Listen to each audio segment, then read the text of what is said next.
One last thing, I've been caught out. I've been reprimanded by the ABC's Media Watch show because I have been quoting poetry, specifically the poem My Country by Dorothea Buchela. You know, I love a sunburnt country, a land of sweeping plains, of ragged mountain ranges, of droughts and flooding rains. And that last line is the problem. It reminds people of a truth about this country. And last night, Media Watch host Paul Barry, Global Warming Crusader, said some mayors in New South Wales were against quoting this line after all these floods, and Barry was right behind them. And their message was, don't give us a 114-year-old poem as reason for inaction. But that barb might also be aimed at the pundits on Sky, who love to quote Buchela to show that climate change hysteria, as they call it, is much exaggerated.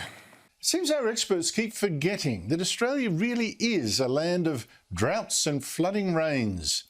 Flooding rains follow droughts, which follow rains, which follow droughts.